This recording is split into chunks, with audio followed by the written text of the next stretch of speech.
Baby discovered a German shepherd cemented inside a wall. What he did next left everyone in tears. What you're about to listen to will change the way you see children forever. A story so unbelievable yet true that it sent shockwaves across the nation. If you think you've heard it all, prepare yourself for something that will leave you questioning everything you thought you knew about the connection between humans and animals. Don't forget to like, share, subscribe, and let us know where you're watching from.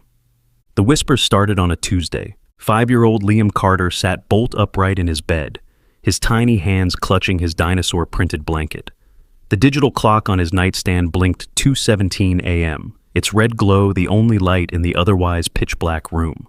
Something had woken him, a sound so faint that most people would have dismissed it as the wind or their imagination. But Liam wasn't most people. His eyes, wide and searching, scanned the shadows of his bedroom in the old Victorian house his parents had purchased just 3 weeks ago. The whimpering came again, a soft, desperate cry that seemed to seep through the plaster of his bedroom wall. "Hello?" Liam whispered, his voice small in the darkness. The crying paused briefly before continuing, somehow sounding even more desperate than before. Liam's small feet hit the cold wooden floor as he slid out of bed. The sound was pulling him forward like an invisible thread. He pressed his ear against the wall, his heart racing as the whimpering grew clearer. It wasn't human, that much he knew. It sounded like a doggy, he whispered to himself, his breath fogging slightly on the cool surface of the wall. "You're stuck, aren't you?" The whimpering responded, almost as if answering his question. Liam's hand moved across the wallpaper, feeling for any cracks or openings. Finding none, he frowned. "I'll help you," he promised the unseen creature. "I won't leave you alone."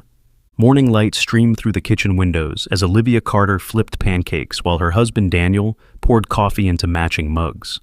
Their conversation about renovation plans for the weekend halted when Liam appeared in the doorway, still in his pajamas, dark circles under his normally bright eyes. "Honey, did you not sleep well?" Olivia asked, immediately concerned by her son's unusually disheveled appearance. Liam climbed onto a kitchen chair, his expression serious. "There's a dog crying in my wall." Daniel chuckled, ruffling Liam's already messy hair. "Buddy, that was probably just the house settling. These old places make all kinds of weird noises." "No," Liam insisted, his voice more forceful than his parents had ever heard it. "It's a real dog. She's scared and can't get out." Olivia placed a small stack of pancakes in front of her son. "Sweetie, there can't be a dog inside the walls. That's impossible." "She's there," Liam said, ignoring the food. "I talked to her all night. She needs water. She's really thirsty." Daniel and Olivia exchanged worried glances. They had noticed Liam's tendency to have vivid dreams since moving into the old house, but this seemed different, more intense. "Tell you what," Daniel offered. "After breakfast, I'll come up and we'll listen together, okay? Maybe it's just pipes or the neighbor's dog you're hearing." Liam nodded reluctantly, but he barely touched his breakfast. His mind was elsewhere, with the frightened creature he was convinced was trapped within the walls of their home. True to his word, Daniel followed Liam upstairs after breakfast. They stood silently in Liam's room for nearly 10 minutes, Daniel's patience wearing thin as they listened for any unusual sounds. "See, buddy? No dog. This house is just old and—" "Shh!" Liam held up his hand, his face suddenly alert. "Listen." Daniel strained his ears and heard nothing but the distant sound of a lawnmower from somewhere down the street. "I don't hear anything, Liam." The boy's face crumpled slightly. "She only cries sometimes, but she's there, I promise." Daniel sighed, crouching down to his son's level. "Liam, sometimes our minds play tricks on us, especially in a new house with new sounds. There's no dog in the wall, son." Liam's eyes welled with tears. "You don't believe me." "It's not that I don't believe you," Daniel began, trying to find the right words. "It's just that what you're describing isn't possible." But Liam knew what he had heard, and he knew that no one was going to help the dog but him. That afternoon, while his mother folded laundry downstairs, Liam snuck a bowl of water and some crackers into his room. He placed them near the wall where the sounds had come from. "I brought you something," he whispered to the wall. "I don't know if you can reach it, but I'm trying." He pressed his ear against the wall again, waiting. Minutes passed in silence before he heard it, the faintest whine, somehow sounding grateful. "I know," Liam whispered. "I'll find a way to get you out. I promise." At dinner that night, Liam was unusually quiet, pushing his pasta around his plate without eating much. "Everything okay at kindergarten today?" Olivia asked, concerned by her normally chatty son's silence. Liam nodded, then hesitated. "Ms. Jenkins asked why I drew a dog inside our house walls." Daniel nearly choked on his water. "You drew what?" "I drew the dog that's in our wall," Liam explained matter-of-factly. "Ms. Jenkins said it wasn't nice to make up stories, but I'm not making it up." Olivia reached across the table to feel Liam's forehead.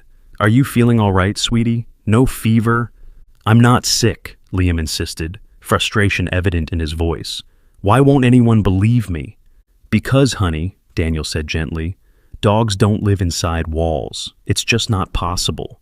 "This one does," Liam said firmly, "and she's scared." That night, after his parents tucked him in, Liam waited until their bedroom door closed before sliding out of bed again.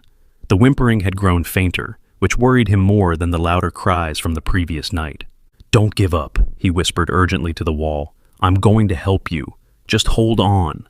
As days passed, Liam's obsession with the dog in the wall only intensified. His kindergarten teacher, Ms. Jenkins, called Olivia to express concern after Liam spent an entire art session creating increasingly detailed drawings of a German shepherd trapped in darkness, surrounded by what appeared to be concrete. "Has Liam experienced any trauma recently?" Ms. Jenkins asked carefully. "Perhaps the loss of a pet?" "No, nothing like that," Olivia replied, watching through the classroom window as Liam sat alone, drawing yet another picture while the other children played together. "We just moved into an old house, and he's convinced there's a dog trapped in his bedroom wall. We've explained that it's impossible, but he won't let it go." Ms. Jenkins hesitated. Children sometimes create elaborate fantasies to process change. The move might be more difficult for him than it appears. "Maybe," Olivia agreed, though something about the explanation didn't sit right with her. Liam had been excited about the move, about having a bigger yard and his own room. This fixation seemed to come out of nowhere. "There is one other thing," Ms. Jenkins added. "Liam mentioned that he just knows things sometimes. When I asked what he meant, he said he knew when you were going to call before the phone rang, and that he told his father to take an umbrella to work last Thursday, even though the forecast was clear." Olivia felt a chill run down her spine. There was an unexpected storm that day. Daniel got soaked because he didn't listen to Liam. The teacher nodded thoughtfully. Children can be surprisingly intuitive. Perhaps instead of dismissing his concerns outright, you might want to investigate what's triggering this particular belief, even if it's just to set his mind at ease. On the drive home, Olivia couldn't stop thinking about the teacher's words.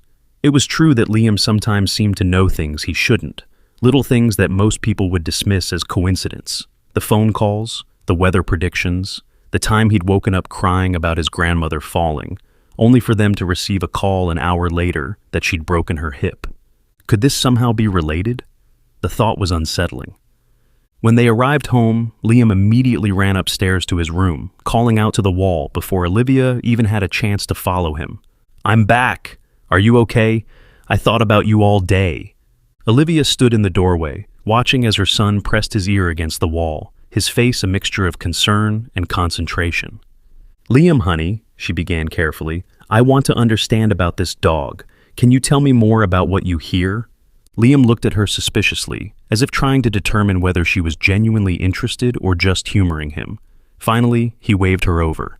"Come listen," he whispered, pointing to a specific spot on the wall. "Sometimes she's too tired to cry loud, but I can feel her here." Olivia hesitated, then knelt beside her son and pressed her ear to the wall. They stayed like that for several minutes, the silence broken only by the ticking of Liam's dinosaur clock. Just as she was about to pull away, she felt it, a vibration so slight that she almost missed it. Not a sound exactly, but a tremor, like something shifting. "Did you feel that?" Liam asked, his eyes wide and hopeful. Olivia pulled back, unsettled. I felt something.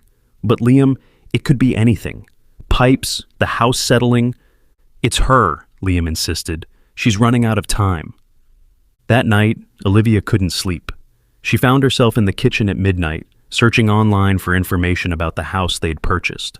The listing had mentioned it was built in 1897, with various updates throughout the years. What it hadn't mentioned was any history that might explain Liam's fixation. "Can't sleep either?" Daniel asked, shuffling into the kitchen in his pajamas. Olivia jumped slightly.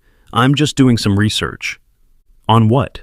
Childhood hallucinations? Daniel asked, peering over her shoulder at the laptop screen. On our house, Olivia replied. I'm starting to think there might be something to what Liam's saying. Daniel sighed, running a hand through his sleep-tousled hair. Liv, come on. You know there's no dog in the wall. That's not physically possible. I know it sounds crazy, she admitted, but today when I listened with him, I felt something, a vibration. And you have to admit, Liam has always had these intuitions. Coincidences, Daniel corrected, though his voice lacked conviction. Remember when he knew about my mom falling? Olivia pressed. Or the storm last week? What if he's sensing something we can't? Daniel was quiet for a long moment. So, what have you found? Not much yet, Olivia admitted. The house was last owned by someone named Edward Morrison, who sold it to the real estate company that flipped it before we bought it. I can't find much about Morrison, though. Well, maybe we can ask around the neighborhood tomorrow, Daniel suggested, more to appease his wife than out of any real belief. For now, let's try to get some sleep. But sleep remained elusive for both of them. The next day was Saturday, and Olivia took the opportunity to introduce herself to their neighbors, while Daniel took Liam to the park. Mrs. Whitaker, an elderly woman who lived 2 doors down, invited Olivia in for tea when she mentioned they'd recently moved into the old Morrison place. Such a beautiful home, Mrs. Whitaker commented, pouring tea into delicate china cups, though it stood empty for quite some time after Edward left. Left? Olivia asked. I thought he sold the house. Mrs. Whitaker's expression grew troubled. Well, that's the official story, I suppose, but the truth is, no one really knows what happened to Edward. He simply disappeared about 8 months ago. Olivia nearly spilled her tea. Disappeared? What do you mean? It was quite strange, Mrs. Whitaker continued, seeming relieved to finally share the story. Edward was always a bit of a loner, but harmless, kept to himself, worked from home, some kind of computer job. Then one day, the neighbors realized they hadn't seen him in weeks. Mail piling up, no lights on. When the police did a welfare check, the house was empty. No sign of foul play, just abandoned. That's unsettling, Olivia said, trying to keep her voice steady. The strangest part, Mrs. Whitaker leaned in conspiratorially, was his dog. Edward adopted a German shepherd puppy about a year before he vanished. Sweet thing, Luna, I think he called her. She disappeared too. Everyone assumed he took her with him, wherever he went. Olivia's blood ran cold. A German shepherd? Are you sure? Mrs. Whitaker nodded. Positive. I used to see him walking her in the evenings. Beautiful dog, very well behaved. Why do you ask? Just curious, Olivia managed, her mind racing. She hadn't told Liam what kind of dog their neighbors had owned. She hadn't known herself until this moment. Yet somehow, he had been drawing a German shepherd trapped in the walls. When she returned home, Olivia found Daniel and Liam in the backyard, kicking a soccer ball around. She waited until Liam was distracted with his toys before pulling Daniel aside to share what she'd learned. A German shepherd? Daniel repeated, his skepticism finally showing cracks. And Liam's been drawing a German shepherd specifically? Olivia nodded. He's never even seen a picture of the previous owner or his dog. How would he know, Daniel? How would he know unless there's actually something to this, Daniel finished, looking troubled. But Liv, even if the guy had a dog that went missing, the idea that it's somehow trapped inside our walls is... I know how it sounds, Olivia interrupted, but what if something happened? What if this Morrison guy did something to the dog before he disappeared? Daniel ran a hand over his face. That's a pretty serious accusation. I'm not accusing anyone of anything, Olivia clarified. I'm just saying, with all the renovation this house went through before we bought it, isn't it possible something got built over? The suggestion hung in the air between them, too disturbing to fully acknowledge. Later that evening, as Daniel was putting Liam to bed, he found himself studying the walls of his son's room more carefully than before. Liam, he began tentatively, this dog you hear, can you tell me more about it? Liam's eyes lit up at finally being taken seriously. She's big and has pointy ears. She's brown and black. She's really scared and hungry. And you hear her? Where exactly? Liam pointed to the corner of his room, where the outer wall met the wall separating his bedroom from the hallway. Mostly here, but sometimes I can hear her when I press my ear on the floor too. Daniel nodded, trying to think rationally. That corner had been part of the renovation. The real estate listing had mentioned opening up the floor plan downstairs, which would have required adding support to this section of the house. Has she told you her name? Daniel asked, immediately feeling foolish for the question. But Liam didn't find it strange at all. She didn't tell me. I just know it's Luna. Daniel felt the hairs on his arms stand up. Luna? Liam nodded. That's her name. I draw pictures of her at school so she knows I didn't forget about her. That night, after Liam fell asleep, Daniel crept back into his son's room with a stud finder. He ran it along the walls where Liam had indicated, finding nothing unusual until he reached the corner. The device beeped continuously across a section that should have had standard spacing. Something wasn't right with the construction. The next morning, while Liam was eating breakfast, Daniel casually mentioned needing to check something in the basement. The basement had been another selling point of the house, unusually large for the area, with high ceilings and newly finished walls. As he descended the stairs, flashlight in hand, Daniel tried to orient himself relative to Liam's bedroom above. The corner in question would be right there, a section of wall that looked newer than the rest, the paint slightly different in color. Daniel approached it slowly, running his hand over the surface. Then he noticed something odd, a small air vent near the floor that didn't seem to connect to anything. Crouching down, he shone his flashlight through the slats, but could see nothing beyond darkness. Just as he was about to give up, his flashlight caught something, a reflection, like light bouncing off something metallic. Daniel adjusted his position, trying to get a better angle. That's when he heard it, so faint that if he hadn't been listening for it, he would have missed it entirely. A whimper, followed by what sounded like labored breathing. Daniel stumbled backward, nearly dropping his flashlight. "Oh my God," he whispered to the empty basement. Liam was right.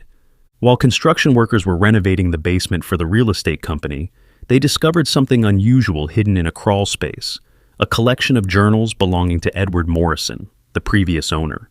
Initially setting them aside as personal items to be returned, one of the workers had flipped through a journal out of curiosity and been disturbed by the contents. Rather than turning them over to the authorities, which might have delayed the renovation and their paychecks, they had hidden the journals in the attic, telling themselves they would anonymously report it later. But like many things intended for later, it was forgotten entirely. Until now. Olivia stood in the dusty attic, holding a flashlight between her teeth, as she carefully opened the first journal she'd found stashed behind an old trunk. Daniel was downstairs with Liam, keeping him occupied while she investigated further. The earliest entries were mundane: work complaints, weather observations, occasional mentions of going to therapy for anxiety, and intrusive thoughts. But as Olivia flipped forward through the pages, the writing became increasingly erratic. Paranoid passages about being watched and their listening through her began to appear with alarming frequency. With growing horror, Olivia realized that her referred to Luna, Morrison's German shepherd. "She stares at me when I sleep," one entry read. "Her eyes follow me. She knows what I'm thinking. They've trained her to read my mind and report back." The delusions appeared to worsen over time, with Morrison becoming convinced that his dog was a surveillance tool implanted by unnamed government agencies. He wrote about blocking her signal by keeping her in the basement, away from windows where she could transmit data. The final entries were the most disturbing. "I can hear her transmitting even through the walls. I've tried everything to block it. Nothing works. There's only one solution left." The next page detailed Morrison's plan to permanently contain the surveillance unit by building a false wall in the basement. He'd calculated airflow, determining that a small vent would provide just enough oxygen to keep the unit functioning, but too weak to transmit signals. Olivia closed the journal with shaking hands, feeling physically ill. This wasn't just a sad case of a missing dog. It was evidence of a disturbed mind carrying out a horrific plan. She grabbed the journals and rushed downstairs, finding Daniel in the kitchen making lunch, while Liam colored at the table. "We need to talk," she whispered urgently, gesturing toward the back door. "Now." Outside, she showed Daniel what she'd found, watching his face drain of color as he skimmed the entries. "This is Jesus," Daniel muttered, running a hand through his hair. This guy was seriously mentally ill. "And if what he wrote is true," Olivia continued, her voice trembling, Then Luna is exactly where Liam says she is, trapped inside a wall in our basement. Daniel, she could still be alive. Daniel shook his head in disbelief. That's impossible. This happened months ago. No animal could survive that long without food and water. The vent, Olivia insisted. You said there was a vent. Maybe rainwater gets in somehow. Maybe she found a way to sustain herself. I don't know, but Liam is certain she's alive, and everything else he's known has turned out to be true. They looked at each other, the full weight of the situation sinking in. I'll get my tools, Daniel said finally. If there's even a chance. What about Liam? Olivia asked. Should we keep him away just in case? She couldn't finish the sentence, but Daniel understood. Just in case what they found was too disturbing for a 5-year-old to see. Just in case Liam had been wrong and all they discovered were remains. I'll call my sister, Daniel decided. Ask her to take him for a few hours. We'll tell him we're doing some house repairs. But when they went back inside, Liam was standing in the kitchen doorway, his eyes wide and urgent. You found the bad man's books, he said. Not a question, but a statement. Now you believe me about Luna. Olivia and Daniel exchanged startled glances. Liam, honey, Olivia began carefully, we're going to look into this, but I think it would be best if you went to Aunt Sarah's for a little while. No! Liam's shout startled them both. I need to be here. Luna's waiting for me. I promised I'd help her. Buddy, Daniel crouched down to his son's level. If the dog is there, she might not be in good shape, and we don't know for sure that... She's alive, Liam insisted, tears filling his eyes. But she won't be much longer. She's really tired now. She doesn't cry as much anymore. The certainty in his voice was chilling. Please, Liam begged, please let me help her. I promised. After a long moment of silent communication between them, Olivia nodded slightly to Daniel. Okay, Daniel agreed reluctantly, but you have to stay back while I check the wall, all right? And if I tell you to go upstairs with Mom, you go. No arguments. Liam nodded solemnly, relief washing over his features. Thank you, Daddy. The three of them descended to the basement, Daniel carrying his toolbox, Olivia holding Liam's hand. When they reached the section of wall in question, Daniel instructed Liam and Olivia to stand back. This is where she is, Liam said confidently, pointing to a specific section of the wall near the small vent. Daniel nodded, setting down his tools. Let's listen first, he suggested, wanting to be certain before he started tearing into their home. The basement fell silent as all three strained to hear any sound from within the wall. Seconds ticked by, stretching into a full minute. Nothing. Daniel was about to suggest they rethink this when Liam broke away from Olivia's grasp and rushed to the wall, pressing his small hand against it. Luna, he called softly, his voice trembling with emotion. We're here to help you. Please make a sound so my daddy knows you're real. Another long silence followed. Olivia moved to pull Liam away, an apology already forming on her lips when they all heard it. A faint scratching sound, followed by the weakest whimper imaginable. Daniel's skepticism evaporated instantly. He grabbed his hammer with newfound urgency. Stand back, both of you, he ordered, his voice tight with a mixture of shock and determination. I'm going to start with a small hole to see what we're dealing with. As Daniel carefully began removing a section of drywall, Liam watched with intense focus, his small hands clenched into fists. Olivia stood nearby, phone in hand, ready to call emergency services if needed. I see something, Daniel muttered, shining his flashlight through the small opening he'd created. There's definitely a space behind here that shouldn't be there.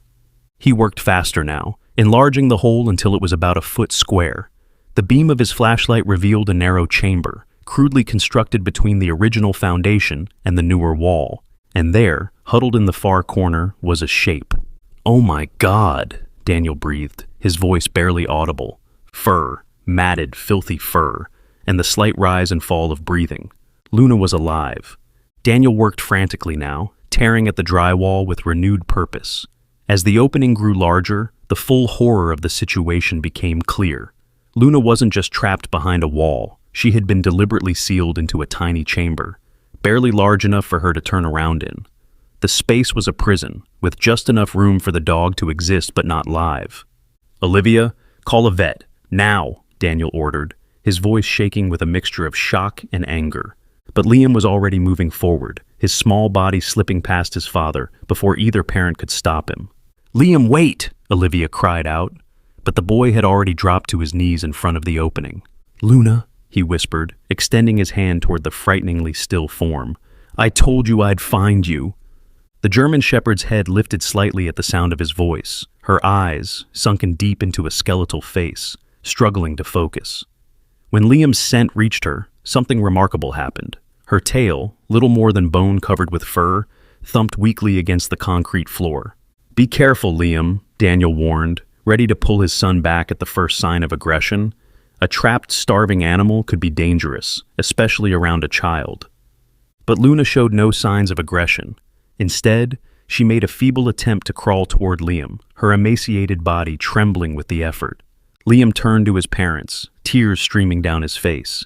"She needs water. She's so thirsty." Olivia ran upstairs, returning moments later with a shallow bowl of water. Daniel had managed to enlarge the opening further, but Luna still couldn't fit through, not without risking further injury to her frail body. "We need to remove more of the wall," Daniel decided, reaching for his tools again.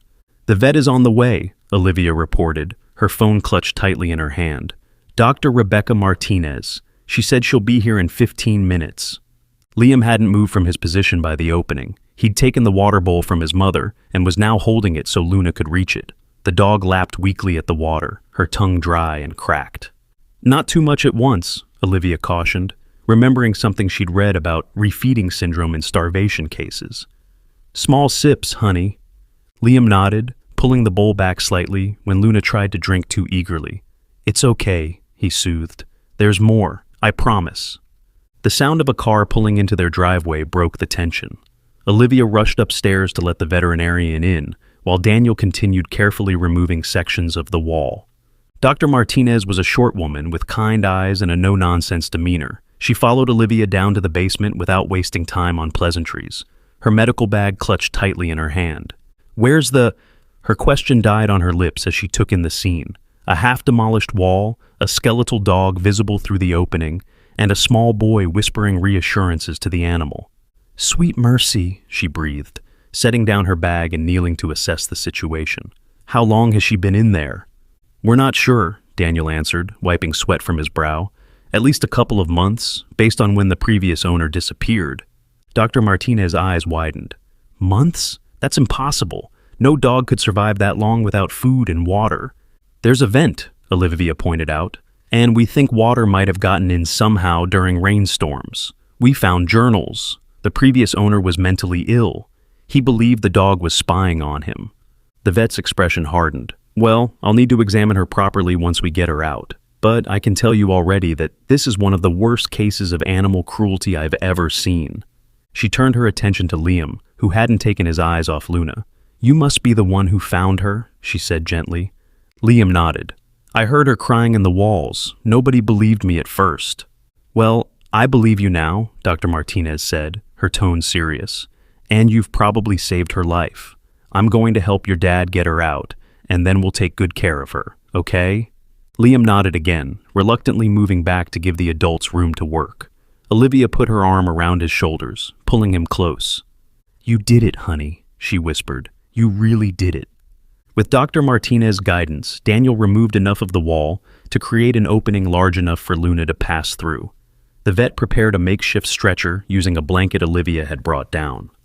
"This is going to be the tricky part," Dr. Martinez warned. "She's severely dehydrated and malnourished. Any sudden movement could cause further harm. We need to ease her out very gently." Daniel nodded, positioning himself to help, while Olivia kept Liam at a safe distance. "Luna," Dr. Martinez called softly, her voice calm and professional, "we're going to help you now." But the dog didn't respond to the vet's voice. Instead, her eyes remained fixed on Liam, as if drawing strength from his presence. She only wants Liam, Olivia realized. She trusts him. Dr. Martinez hesitated, clearly uncomfortable with involving a child in such a delicate procedure. But after a moment's consideration, she nodded. "Liam, would you sit here where she can see you? Talk to her while we try to move her?" Liam immediately squirmed out of his mother's grasp and positioned himself where the vet indicated. "It's okay, Luna," he said, his young voice surprisingly steady. "These are good people. They're going to take you out of the dark place. You don't have to be scared anymore." As if understanding every word, Luna's eyes never left Liam's face as Dr. Martinez and Daniel carefully maneuvered her onto the blanket. The dog was so weak that she offered no resistance, her body limp and frighteningly light as they eased her through the opening. Once Luna was free of her prison, the full extent of her condition became horrifyingly clear. Her ribs protruded sharply through her dull coat. Her legs were little more than sticks, and sores covered the parts of her body that had been in constant contact with the concrete floor. Dr. Martinez immediately began a cursory examination, her experienced hands moving gently over Luna's emaciated form. "Her heartbeat is weak but steady," she reported. "Severe dehydration, malnutrition, pressure sores, possibly some muscle atrophy from confinement. She needs fluids and specialized care immediately." "Is she going to be okay?" Liam asked, his voice small and frightened. Dr. Martinez looked up, her expression softening as she met the boy's anxious gaze. "I won't lie to you, Liam. She's in very bad shape, but she survived something that should have been impossible. That tells me she's a fighter." "She wants to live," Liam said with absolute certainty. "She told me so." The adults exchanged glances, but no one questioned his statement. "My clinic is just 5 minutes away," Dr. Martinez said, returning to her professional demeanor. "I want to get her there as quickly as possible. I have the equipment to give her the fluids and care she needs." "Can I come too?" Liam asked immediately. Dr. Martinez looked to Olivia and Daniel, clearly leaving the decision to them. After a brief silent exchange, Olivia nodded. "We'll all go. Luna might feel more comfortable with Liam nearby." As they carefully carried Luna up the basement stairs and out to Dr. Martinez's van, a neighbor spotted them from across the street. Word spread quickly in the small community. By evening, everyone would know about the dog found inside the wall of the old Morrison place. Dr. Martinez's clinic was small but well-equipped. Her assistant, a young man named Carlos, was waiting for them, having been alerted by phone during the drive over. "Exam room 1 is ready," he reported, his eyes widening as he caught sight of Luna's condition. "Oh my God." "IV fluids, warming blankets, and let's get some blood work started," Dr. Martinez instructed, her voice calm and focused despite the horror of the situation. While the medical team worked on Luna, the Carter family waited anxiously in the small reception area. Liam sat between his parents, unusually still, his eyes fixed on the closed exam room door. "How did you know, Liam?" Daniel finally asked the question that had been bothering him since the discovery. "How did you know she was there?" Liam shrugged, the gesture oddly adult on his small frame. "I heard her." "But how did you know her name was Luna?" Olivia pressed. "We never mentioned that to you." Liam looked confused by the question. "She told me." "The dog told you her name?" Daniel clarified, trying to keep his tone neutral. "Not with words," Liam explained, as if it were the most natural thing in the world. "I just knew it, like how I know when it's going to rain or when Grandma is going to call." Olivia and Daniel exchanged worried glances. Liam's intuitions had always been strange, but this was something else entirely, something they couldn't easily explain away. Before they could question him further, the exam room door opened and Dr. Martinez emerged, looking tired but less grim than before. "She's stabilized," she announced, removing her latex gloves. "I've got her on IV fluids and medication for pain and infection. The blood work will tell us more, but for now, she's holding her own." "Can I see her?" Liam asked immediately. Dr. Martinez hesitated. "She's very weak, Liam, and she's connected to some machines that might look scary." "I won't be scared," Liam promised. "And Luna won't be scared if I'm there." After a moment's consideration, Dr. Martinez nodded. "All right, but just for a few minutes." She led Liam into the exam room, with Olivia and Daniel following close behind. Luna lay on a treatment table, covered with a warming blanket, an IV line running into one of her front legs. Monitoring equipment beeped steadily nearby, tracking her vital signs. Despite Dr. Martinez's warning, Liam showed no fear at the sight. He approached the table calmly, stopping just within Luna's line of sight. "Hi, Luna," he said softly. "You're safe now. The doctors are making you better." Luna's tail moved weakly under the blanket, the only indication that she was aware of his presence. Dr. Martinez watched the interaction with professional interest. "It's remarkable," she commented quietly to Olivia and Daniel. "She responds to him in a way she doesn't respond to anyone else. It's as if they have some sort of connection." "He's always been intuitive about things," Olivia said carefully. "But this is different. He knew things about Luna he couldn't possibly have known. Like what? The vet asked. Her name, for one, Daniel replied. The previous owner's journals confirmed it, but Liam knew before we found them. Dr. Martinez's expression turned thoughtful. I've been a veterinarian for 15 years, she said slowly, and I've seen some things that science can't easily explain. The bonds between humans and animals sometimes transcend our understanding. She watched as Liam gently stroked Luna's head, the dog's eyes never leaving the boy's face. Whatever the explanation, she continued, that bond might be what keeps her fighting. She should have died in that wall. By all medical logic, she shouldn't have survived more than a few weeks without proper food and water. Yet here she is. What happens to her now? Olivia asked. After she recovers? That's a conversation for another day, Dr. Martinez replied. Right now, let's focus on getting her through the next 48 hours. Those will be critical. As word spread about Luna's discovery, local media began to gather outside the veterinary clinic. By evening, a small crowd had formed. Concerned citizens, animal lovers, and reporters eager for a story about the miracle dog found inside a wall. Carlos, the vet's assistant, had been fielding calls all afternoon.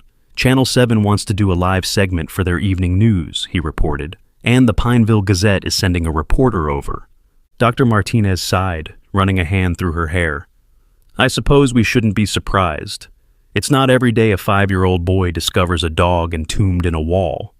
Do we have to talk to them? Olivia asked, concerned about exposing Liam to media attention. Not if you don't want to, Dr. Martinez assured her. I can handle the press, but they'll want to know about Liam, how he knew. Daniel frowned. That's what I'd like to know too. They all looked toward the exam room, where Liam still sat beside Luna, seemingly unbothered by the growing commotion outside. He was talking to the dog in a low voice, his small hand resting gently on her side. What is he saying? Olivia wondered aloud. I don't know, Daniel replied, but whatever it is, Luna seems to understand. Inside the exam room, Liam was indeed having a conversation of sorts with Luna. Not with words, at least not words that anyone else would understand, but with something deeper, a connection that had formed the moment he first heard her cries through the wall. Everyone wants to know how I found you, he whispered to Luna. I don't know how to explain it. I just heard you when no one else could. Luna's eyes, still sunken, but now more alert thanks to the IV fluids, remained fixed on his face. Her tail thumped weakly against the treatment table. Dr. Martinez says you're a fighter, Liam continued. She says you shouldn't have survived this long, but I knew you would. I knew you were waiting for me to find you. He leaned closer, as if sharing a secret. I know other things too, Luna. I know you weren't always in that wall. You had a home before. You had someone who loved you, but then he got sick. Not sick like a cold, sick in his head. He was afraid of you, but it wasn't your fault. Luna whined softly, the sound barely audible over the beeping of the monitoring equipment. I know, Liam soothed. It was scary, but you're safe now. When you get better, you can come live with us. I already asked Mom and Dad. They didn't say yes yet, but they will. I know they will. Outside the clinic, the crowd continued to grow. News vans had arrived, their satellite dishes extending skyward. Reporters stood before cameras, gesturing toward the small building as they delivered their reports. 5-year-old Liam Carter made an unbelievable discovery in his family's new home, one reporter announced. A German shepherd, believed to have been sealed inside a wall for months, was found alive thanks to the boy's persistence. Another reporter added dramatic flair to the story. In a case that has stumped both veterinary experts and local authorities, a dog named Luna has survived what should have been a death sentence. The question on everyone's mind, how did young Liam know she was there?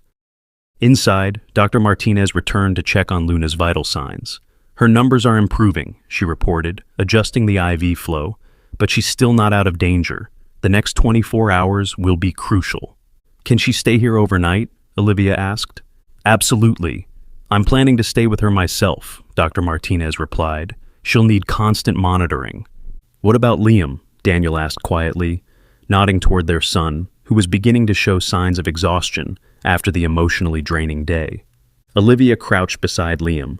Honey, we need to go home now. Luna needs to rest, and so do you. We can come back first thing in the morning.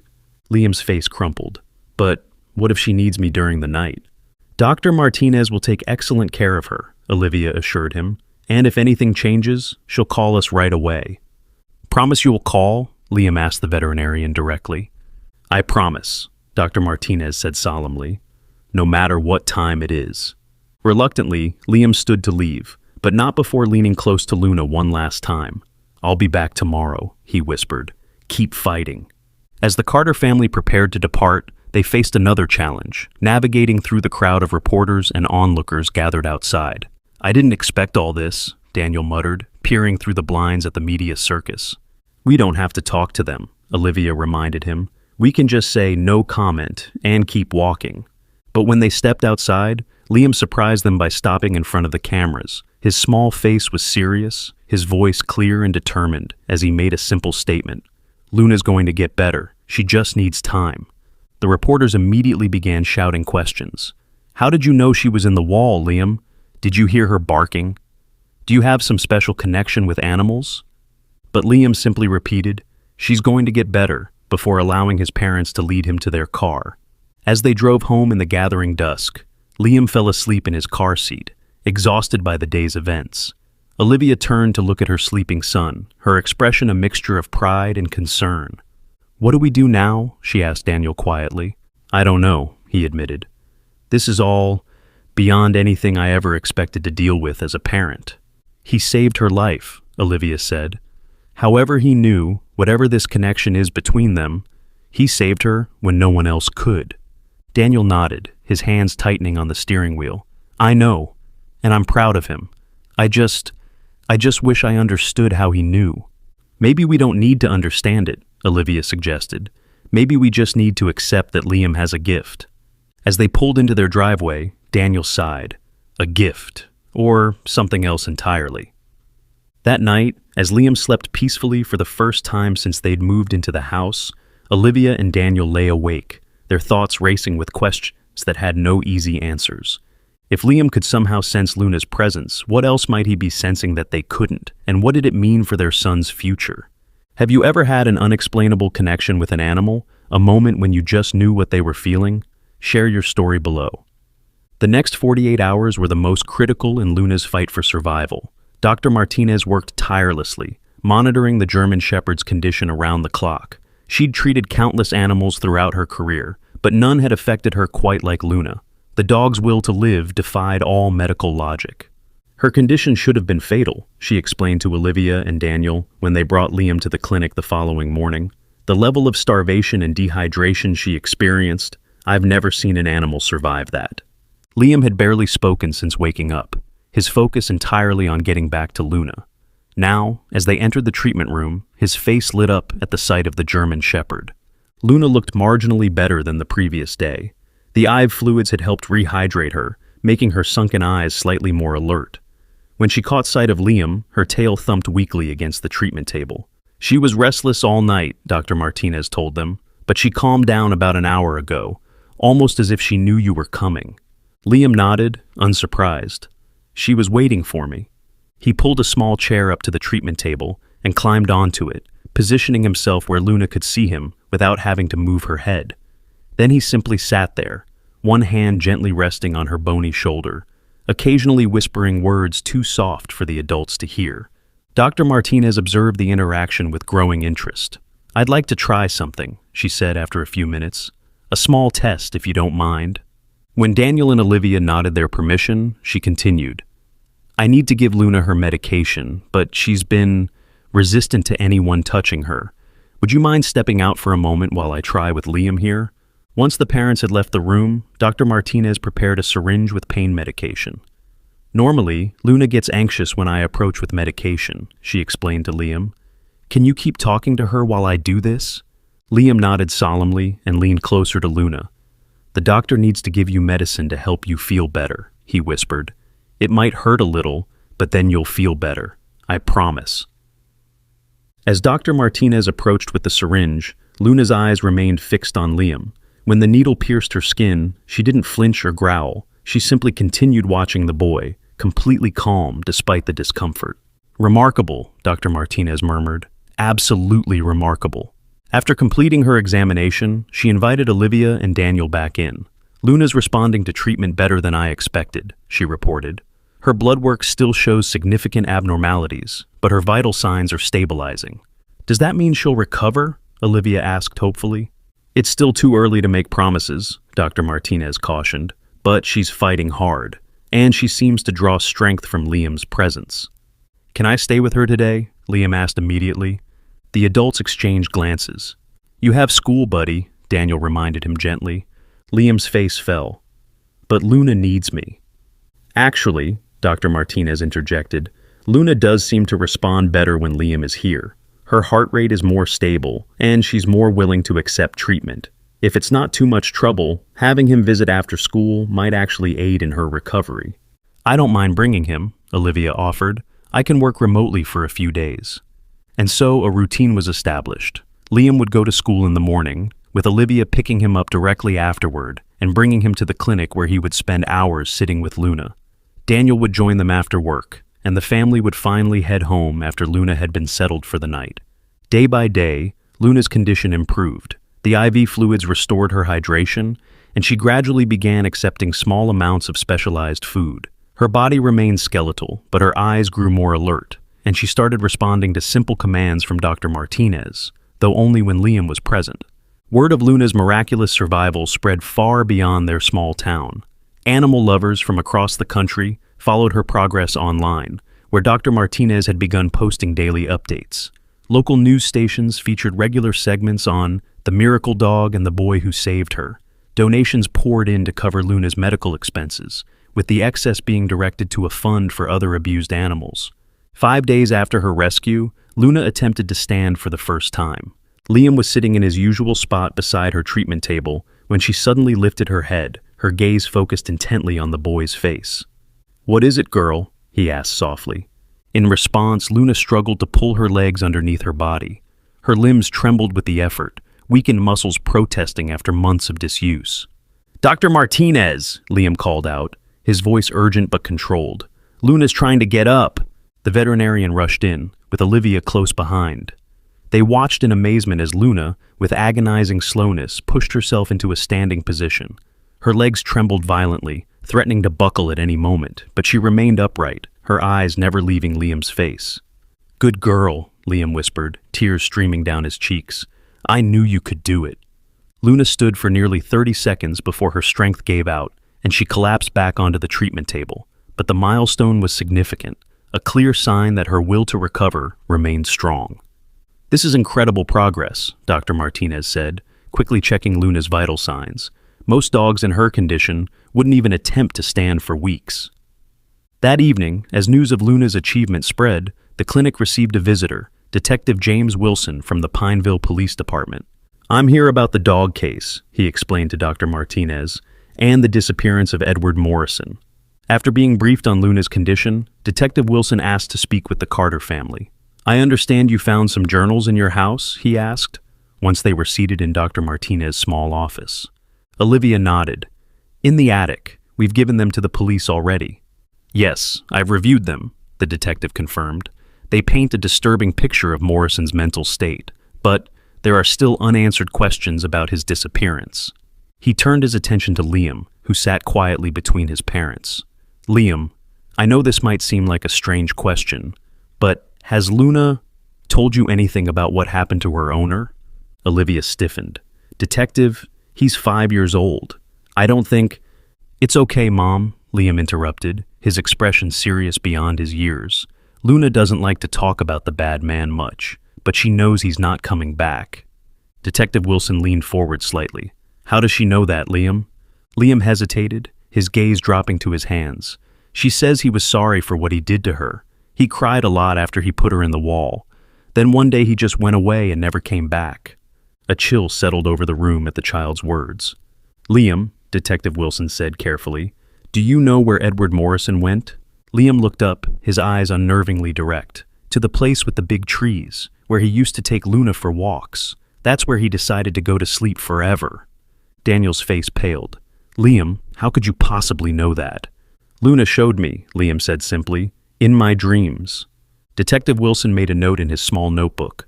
"There's a wooded area about half a mile from your house," he said. "Morrison was known to walk his dog there. We'll have a team search it tomorrow." After the detective left, Daniel and Olivia sat in stunned silence, trying to process what they'd just heard. "He couldn't possibly know those details," Olivia whispered. Unless he really is somehow communicating with Luna," Daniel finished, the concept still bizarre to him despite everything they'd witnessed. "But how? It's not scientifically possible." "Nothing about this situation has been scientifically possible," Olivia pointed out. "Luna surviving months without adequate food or water, Liam hearing her through the walls when we couldn't, knowing her name before we found the journals." They both looked at their son, who had returned to Luna's side and was gently stroking her head, completely oblivious to his parents' confusion and concern. "What do we do?" Daniel asked finally. Olivia sighed. "I don't know, but I think we need to stop questioning it and just accept that Liam has some kind of gift, a connection with Luna that we can't understand." The next morning, Detective Wilson called to inform them that human remains had been discovered in the wooded area exactly where Liam had indicated. Preliminary evidence suggested suicide, though a full investigation was still underway. "How did he know, Olivia?" Daniel asked after hanging up the phone, his voice shaking slightly. "How could he possibly have known where to find Morrison's body?" Olivia had no answer. She could only watch as her son got ready for school, packing his lunch and chattering about taking Luna for walks once she was better, behaving for all the world like a normal 5-year-old boy rather than a child with an inexplicable psychic connection to a traumatized dog. Word of Liam's uncanny prediction spread quickly, adding a new layer of mystery to the already sensational story. News reporters camped outside the veterinary clinic became more persistent, desperate for interviews with the boy who could seemingly communicate with animals. "They're calling him the dog whisperer now," Carlos told Dr. Martinez as they prepared the clinic for the day. "Social media is going crazy with theories. Some people are saying he's psychic." Dr. Martinez frowned. "He's a child, not a sideshow attraction. The last thing he needs is that kind of attention." But the media frenzy was just beginning. As Luna continued to improve, making small but significant progress each day, interest in her story, and in Liam's mysterious abilities, only intensified. 7 days after Luna's rescue, Dr. Martinez made a suggestion that surprised the Carter family. "I think Luna might recover better in a home environment now," she said during their evening visit. "She's stable enough that I'm comfortable releasing her from the clinic as long as she receives proper care and regular checkups." "You mean she could come home with us?" Liam asked, his eyes lighting up with hope. Dr. Martinez nodded. "With your parents' permission, of course. She still needs special food, medication, and physical therapy, but being in a calm, loving environment might accelerate her healing." Olivia and Daniel exchanged uncertain glances. "We haven't exactly discussed adopting a dog," Daniel began cautiously. "Not just any dog," Liam interjected. "Luna, she needs us. She needs me." "Honey, it's a big responsibility," Olivia explained gently. "Luna will need a lot of care, and we both work full-time." "I can help," Liam insisted. "I already know what she needs. I can tell when she's in pain or when she's thirsty or when she needs to go outside." Dr. Martinez watched the family discussion with interest. "If it helps," she offered, "I've never seen a bond quite like the one between Liam and Luna. In my professional opinion, separating them at this point might actually be detrimental to her recovery." Daniel sighed, recognizing when he was outnumbered. "I suppose we could try it, on a trial basis." Liam's face broke into a radiant smile. "Thank you, Dad. Thank you, Mom. You won't regret it, I promise." The next day, preparations were made for Luna's homecoming. Daniel cleared a space in the living room, setting up a comfortable dog bed where Luna could rest while still being part of family activities. Olivia purchased the special food and supplements Dr. Martinez had recommended, and Liam, barely able to contain his excitement, arranged his stuffed animals around Luna's new bed so she wouldn't feel lonely. When the moment finally came to bring Luna home, Dr. Martinez helped them settle her in the back of their SUV, showing them how to support her still frail body during the drive. Luna remained calm throughout the process, her eyes frequently seeking out Liam for reassurance. "Remember," Dr. Martinez instructed as they prepared to leave, "no sudden movements or loud noises. Keep her on the feeding schedule we discussed, and call me immediately if you notice any changes in her condition." "We will," Olivia promised, "and thank you for everything." The drive home was tense, with Daniel carefully avoiding bumps and Olivia frequently checking on Luna in the back seat, where she lay with her head resting on Liam's lap. "Almost home, girl," Liam whispered, gently stroking her ears. "You're going to love it there." Photographers and reporters had gathered near their house, alerted somehow to Luna's release from the clinic. Daniel drove past them without stopping, pulling directly into the garage and closing the door behind them to avoid the media circus. Getting Luna from the car to the house proved challenging. Though she had regained some strength, she still couldn't walk more than a few steps without assistance. Daniel carefully lifted her, following Dr. Martinez's instructions on supporting her weight properly, while Olivia cleared the path ahead. When they reached the living room, Daniel gently lowered Luna onto her new bed. She glanced around the unfamiliar space, her body tense until Liam settled beside her. "This is your home now," he told her, his small hand resting protectively on her bony shoulder. "You're safe here." As if understanding his words, Luna relaxed, her tail thumping weakly against the soft cushion of her bed. That night, after Liam had finally been convinced to go to his own bed instead of sleeping beside Luna, Olivia and Daniel sat in the kitchen, speaking in hushed tones. "Did you see how she calmed down as soon as Liam spoke to her?" Olivia asked. "It's like she understands every word he says." Daniel nodded, still struggling to reconcile what he was witnessing with his logical, science-based worldview. "I know, it's uncanny. Do you think we should have him tested or something?" Olivia wondered.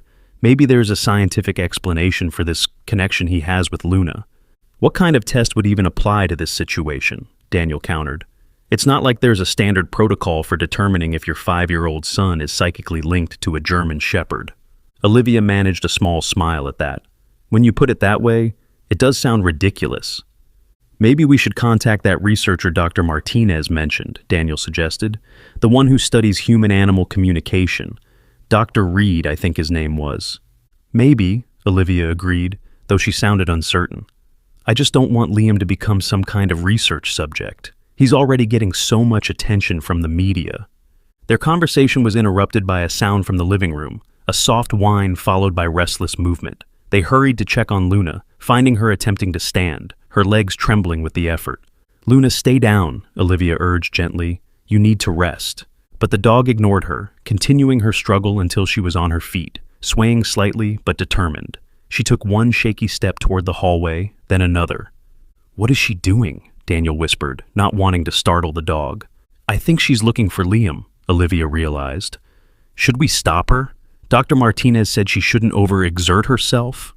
Before Daniel could respond, they heard small footsteps in the hallway.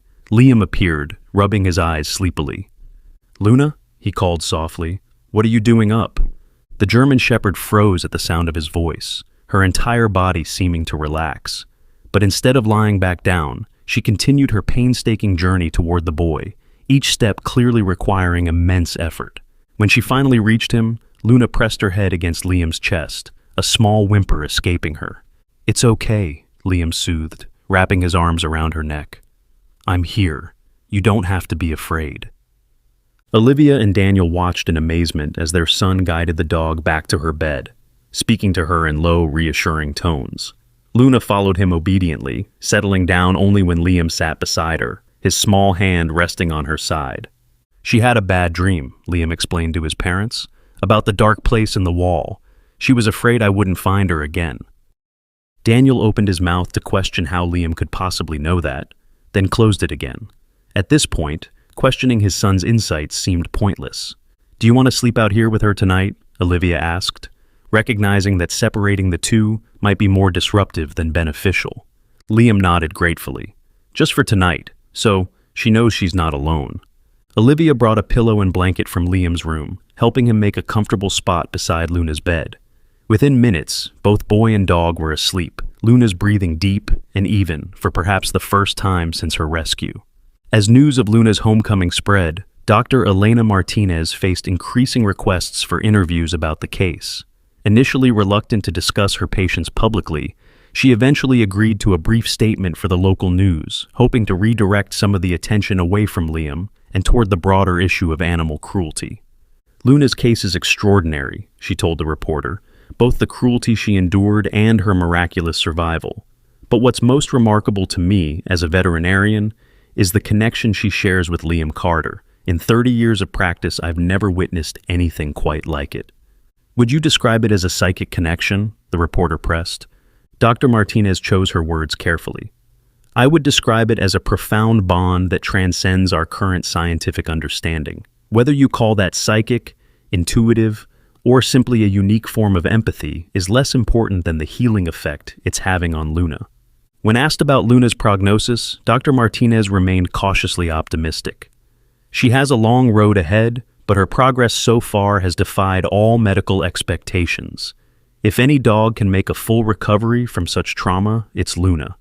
The interview aired that evening, adding fuel to the growing public fascination with Luna and Liam's story.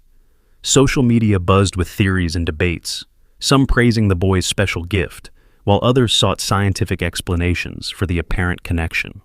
As Luna continued her recovery in the Carter home, Liam's bond with her only deepened. He seemed to anticipate her needs before she showed any signs, bringing water moments before she would have whined for it, adjusting her position when pressure sores were forming, knowing exactly when her pain medication was wearing off, even before Luna herself showed signs of discomfort. It's like they're having conversations we can't hear, Olivia remarked one evening, watching as Liam sat beside Luna, both of them seemingly content in silent communion. Daniel nodded, having finally accepted the inexplicable nature of their connection. Whatever it is, it's helping her recover. Dr. Martinez says her progress is unprecedented. Indeed, Luna was gaining strength daily. Within 2 weeks of coming home, she could walk short distances without assistance. Her coat, once dull and patchy, began to regain its luster as her body slowly recovered from starvation. And though still thin, the worst of her emaciation was fading as proper nutrition restored her health. Throughout it all, Liam remained her constant companion, her protector, and, in ways his parents couldn't fully comprehend, her translator to the human world. One night, when Luna had been with them for nearly 3 weeks, Liam woke his parents with an urgent knock on their bedroom door. "Luna needs to tell you something," he announced, his expression serious despite the late hour. "It's important." Exchanging confused glances, Olivia and Daniel followed their son to the living room, where Luna sat alert beside her bed, her eyes focused intently on the humans as they entered. "What is it, honey?" Olivia asked, stifling a yawn. "Is Luna okay?" "She's fine," Liam assured them. "But she keeps telling me about another dog, one that needs help, like she did." Daniel frowned. "Another dog? What do you mean?" "Luna says there's another dog that's trapped," Liam explained, his voice taking on an oddly adult cadence. "Not in a wall, but in a small cage. The dog is sick and scared. There are other dogs too, but this one is gonna die soon if nobody helps." Olivia knelt beside her son, concern etched across her face. "Liam, honey, are you sure this isn't just a dream?" Liam shook his head firmly. "It's not a dream. Luna's been trying to tell me for days, but I didn't understand until now. She says the dogs are in a building with a red door, near water. She can smell the river." Daniel and Olivia exchanged worried glances. The specificity of the details was unsettling. "And Luna told you all this?" Daniel asked carefully. "Yes," Liam replied simply. "She wants to help the other dogs because someone helped her when she was trapped." What would you do if your child claimed to receive messages from an animal? Would you dismiss it or follow their intuition? Daniel ran a hand through his sleep-tousled hair, trying to process what his son was telling them. "Liam, even if what you're saying is true, we can't just go searching random buildings with red doors. That's not how things work." "But the dogs need help," Liam insisted, his small face crumpling with distress. "Luna says the sick one is a puppy. She's all alone and scared." Olivia knelt beside her son, placing a gentle hand on his shoulder.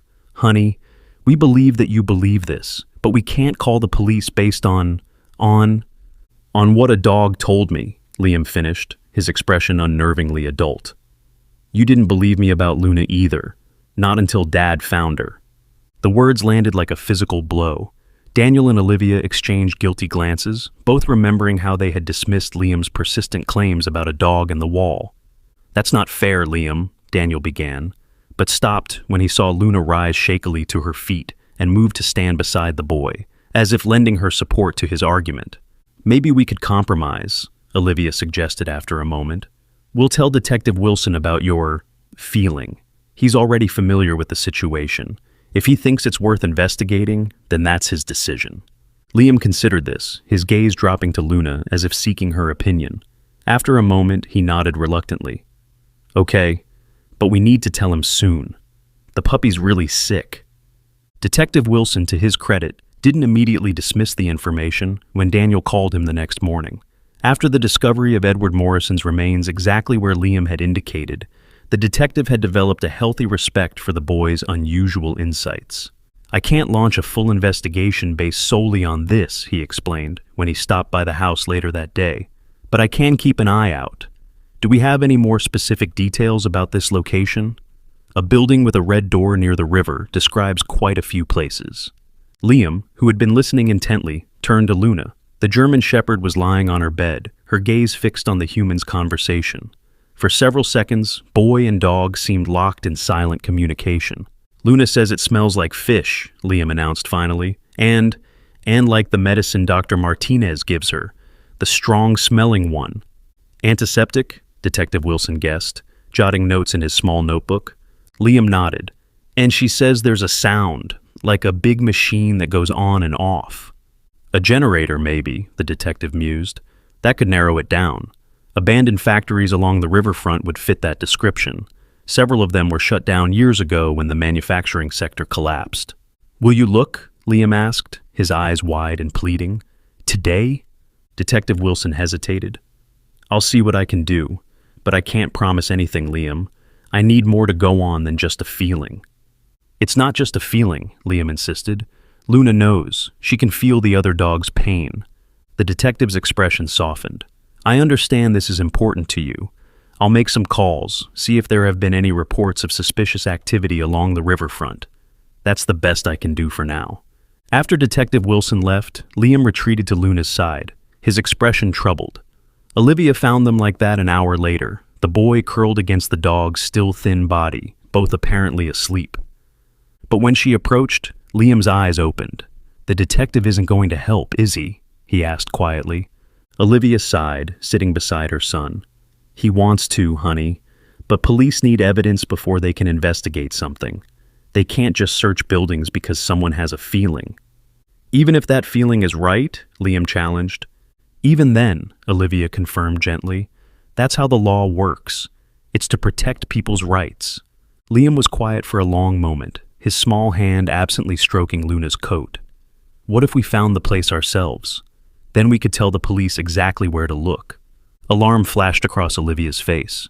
Absolutely not, Liam. It could be dangerous. If there really are people mistreating dogs, they're not people you want to meet.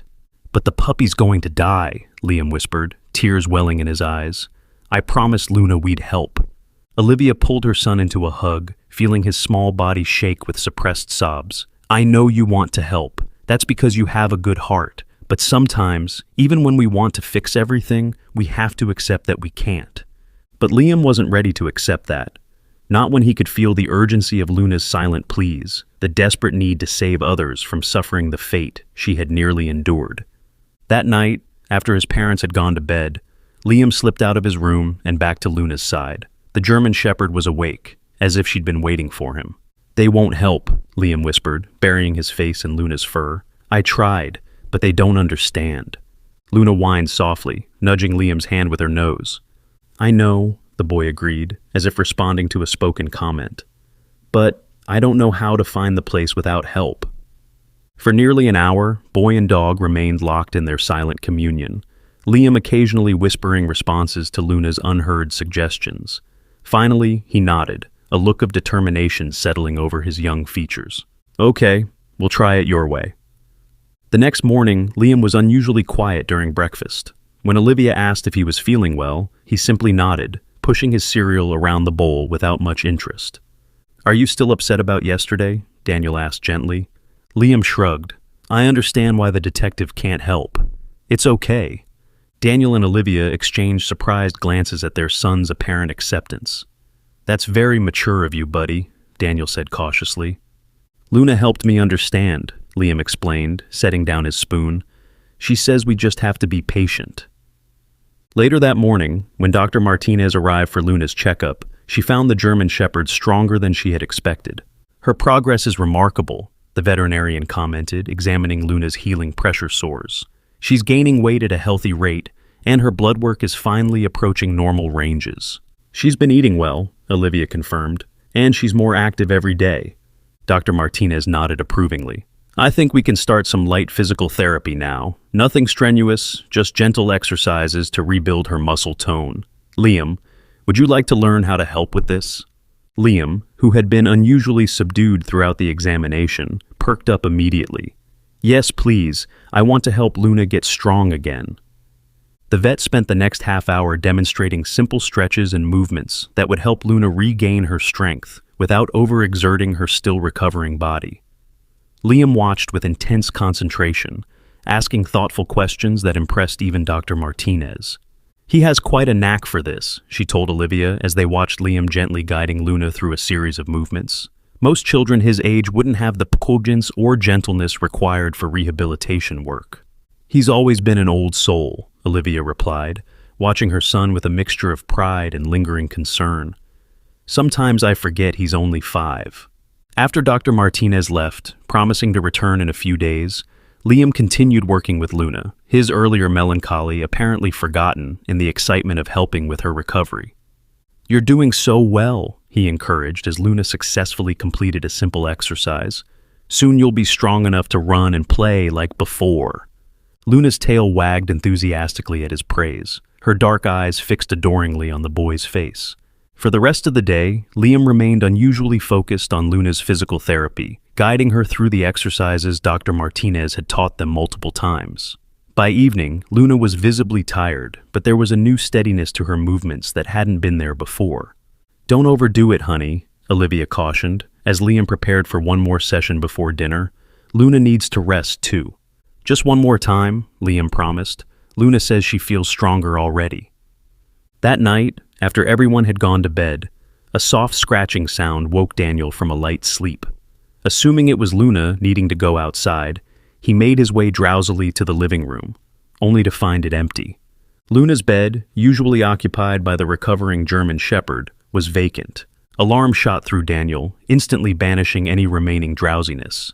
He quickly checked Liam's room, hoping to find both child and dog there. The bed was empty, the covers thrown back. Olivia! Daniel called, panic rising in his throat. Liam's gone, and Luna too! Within minutes, the entire house had been searched, confirming their worst fears. Liam and Luna were nowhere to be found. The back door stood slightly ajar, not enough to trigger the alarm system, but enough for a small boy and a dog to slip through. This can't be happening, Olivia whispered, her face ashen as Daniel frantically dialed Detective Wilson's number. Where would they go? Luna can barely walk more than a few minutes without getting tired. The horrible truth dawned on them simultaneously. Luna's apparent exhaustion after the day's therapy sessions hadn't been from overexertion. It had been an act. The dog had been conserving her strength for whatever plan she and Liam had concocted. That's why he was so accepting when we said we couldn't help, Daniel realized, phone pressed to his ear as he waited for the detective to answer. He already had another plan. Detective Wilson responded immediately to their call, arriving at the house within 20 minutes. A search team was quickly organized, with officers, neighbors, and volunteers combing the surrounding areas with flashlights. We need to focus on the riverfront, Daniel insisted, remembering Liam's description of the building with the red door. That's where he would have gone. We've got officers checking that area now, Detective Wilson assured him, but it's several miles from here. How would they have gotten there? Luna isn't strong enough to walk that far, and Liam couldn't have taken a bus at this hour. The question hung in the air, unanswerable yet critical. How far could a 5-year-old boy and a recovering dog have gotten in the few hours since the household had gone to sleep? As the search expanded, Olivia remained at the house in case Liam returned, while Daniel joined one of the search teams heading toward the riverfront industrial area. His mind raced with terrifying possibilities. Liam lost in the dark, Luna collapsing from exhaustion, both of them vulnerable to any dangers the night might hold. Meanwhile, unbeknownst to the searchers, Liam and Luna were indeed making their way toward the riverfront, but not on foot. Shortly after slipping out of the house, they had encountered an unexpected ally, Mrs. Whitaker, their elderly neighbor, returning from a late-night card game at her sister's house. Liam, she had called in surprise, spotting the small figure with the dog beside him. What on earth are you doing out at this hour? Liam had approached her car window, his expression serious. "We need to help some dogs that are in trouble," he explained. "Can you drive us to the river, please?" Mrs. Whitaker should have refused. She should have immediately called his parents or taken him straight home. But something in the boy's earnest face, and perhaps the unusual intelligence she'd always sensed in Luna's eyes, made her hesitate. "Does your mother know where you are?" she asked, already suspecting the answer. Liam shook his head. "They wouldn't understand. But it's really important, Mrs. Whitaker. A puppy is going to die if we don't help." Perhaps it was the lateness of the hour, or perhaps it was the lingering effect of the 2 glasses of sherry she'd enjoyed at her sister's. But Mrs. Whitaker found herself making a decision that defied all common sense. "Get in," she sighed, pushing open the passenger door, "but you'll have to direct me."